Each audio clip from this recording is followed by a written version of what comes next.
Mamasaheb Hukumchand Bagmar nutrition cancer निसर्ग उपचार research centre द्वारे सहकार महर्षी मामासाहेब हुकुमचंद बागमार पुरस्कार दिनांक 25 मे रोजी आंतरराष्ट्रीय वास्तू ज्योतिष तज्ज्ञ 34 देशाची भाषा अवगत आचार्य विनोद शास्त्री शर्मा आदी मान्यवरांच्या हस्ते प्रदान करण्यात आले।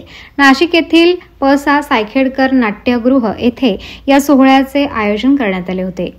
यामध्ये बोलताना शर्मा यांनी आई वडिलांची सेवा करतो व इतरांच्या चांगल्या कार्यासाठी टाळ्या वाजवून अभिनंदन करतो, त्याच्या भाग्याची रेषा नेहमीच उजळत असते असे नमूद केले। या कार्यक्रमाचे प्रास्ताविक प्रत्यक्ष डॉक्टर अजित बागमार यांनी केले। सूत्रसंचालन प्राध्यापक सी.ए. लोकेश पारख यांनी व आभार प्राध्यापक राजेश बेदमुथा यांनी मांडले। कार्यक्रम यशस्वी होण्यासाठी चेतन बागमार, निलेश बोरा, हेमराज खाबिया, रमेश निमाणी, सुभाष लुणावत व कमलेश लोणावत यांनी विशेष परिश्रम घेतले। या कार्यक्रमात सहकार, राजकीय, सामाजिक, शैक्षणिक, धार्मिक, उद्योग, व्यापार, आरोग्य, कृषी, महिला इत्यादी रत्न मान्यवरांचा सन्मान करण्यात आला।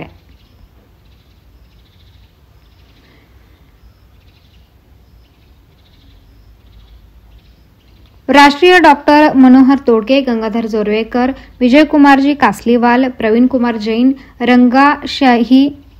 रंगाशिही बेज गावकर, संगीताबाई दिलीप गुंजाळ, ज्योती विजय देशमुख, राजकुमार कदम, आंतरराष्ट्रीय डॉक्टर निर्मला रखमाजी काकडे, सागर रामभाऊ त्रिभुवन, मांगीलाल शंकरलाल गौड, आचार्य डॉक्टर सचिन सुरेश पाडेकर, मनीष चंपालाल कटारिया, प्रिया पाटणी इचलकरंजकर, अक्षय कुमार नेमिनाथ उपाध्ये, दुर्गा दिलीप गुंजाळ, राज्य सतीश शिवाजीराव साळुंके, भारत ठोले, बशीर सिकंदर पिंजारी, पुंडलिक त्र्यंबक सोनवणे, डॉक्टर शेरूभाई मोमीन, सागर प्रल्हाद निकाळे, सुनील राजेंद्र झोबाडे, राजेंद्र मोहनलाल कुमठ, योगेश बाळकृष्ण अलई, दिनेश लक्ष्मण सोनवणे, दिलीप बळवंत टोपे, दिनेश दामू पैठणे, वर्षा हेमंत दंडगवाड, डॉक्टर प्रफुल्ल गणेश मल्लजी सुराणा।